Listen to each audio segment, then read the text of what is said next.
Então, vamos para a nossa próxima aula, pessoal, falando agora sobre princípios da eletrostática, tá? Estamos entrando na parte de eletricidade agora e vamos falar primeiro sobre carga elétrica. Então, vocês já estudaram em química que todo objeto é formado por átomos, né? E os átomos, de acordo com Rutherford, né, nós temos vários modelos atômicos, inclusive vocês fizeram uma S sobre isso há pouco tempo atrás, falando sobre os modelos atômicos e como eles foram evoluindo com o tempo. E Rutherford foi um dos primeiros a descobrir que os átomos têm um núcleo maciço, onde ficam os prótons e os nêutrons, né, que são as cargas positivas que ficam lá, os prótons e os objetos sem carga, e que os elétrons que têm carga negativa ficam girando na eletrosfera ao redor do núcleo, né? Então, os elétrons, eles têm uma massa muito pequena, eles têm mobilidade e a força que age sobre eles de interação é muito menor do que a força que age sobre os prótons. Então, por isso que é mais fácil de mover elétrons. Então, quando um objeto tem carga elétrica, gente, na verdade, é errado a gente pensar que objetos neutros não possuem carga. Todo objeto possui carga elétrica, porque todo objeto possui prótons e elétrons. Tá? Mas o que muda quando um objeto está eletricamente carregado? É porque existe uma diferença entre a quantidade de prótons e elétrons dele. Quando ele tem a mesma quantidade de prótons e elétrons, as cargas negativas anulam as cargas positivas e vice-versa, e ele está eletricamente neutro. Mas quando ele fica com quantidade diferente de prótons e elétrons, ele fica eletricamente carregado. Quando que ele vai ficar com um número diferente de prótons e elétrons, gente? Quando ele tiver elétrons em falta ou elétrons em excesso, tá? Não tomem cuidado com quando eu falo carga positiva é porque ganhou prótons. Não, gente, os prótons ficam lá no núcleo fechadinhos com uma força muito grande de interação entre eles, eles não saem de lá, tá? São sempre os elétrons que se movem. Então, como os elétrons são negativos, quando um objeto perde elétrons, ele perdeu carga negativa.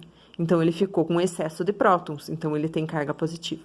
Quando ele ganha elétrons, ele ganhou carga negativa, ele ficou com excesso de elétrons, que é negativo, então ele ficou com carga negativa. Tá? E para eu quantificar essa quantidade de carga, nós temos aqui a formulazinha, Q igual a mais ou menos N vezes E. Tá? O que significa o quê? É a carga elétrica, tá? Então, carga elétrica é a unidade, é a grandeza que nós vamos estudar agora, representada pela letra Q maiúscula. O mais e o menos aqui, gente, é para definir se ele perdeu ou ganhou elétrons. Mais se ele perdeu elétrons, menos se ele ganhou elétrons, tá? O N é a quantidade de elétrons transferidos ou recebidos e o E é a carga elementar. A carga elementar, gente, ela vale sempre 1,6 vezes 10 a menos 19, tá? E a unidade de carga elétrica no sistema internacional é o coulomb, representado pela letra C maiúscula, tá?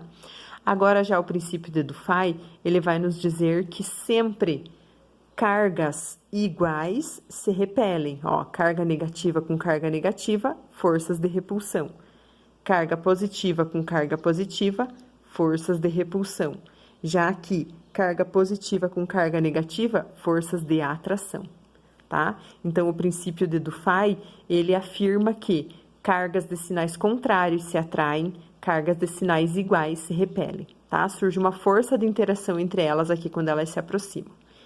E o princípio de conservação da carga elétrica, a gente diz que sempre a carga elétrica do início de um sistema fechado tem que ser igual à carga elétrica final. Então, aqui, ó, eu tinha uma esfera com 8 coulomb de carga, uma com 5 coulomb de carga e outra com menos 6. Qual que era a carga total aqui, ó? 8 mais 5, 13.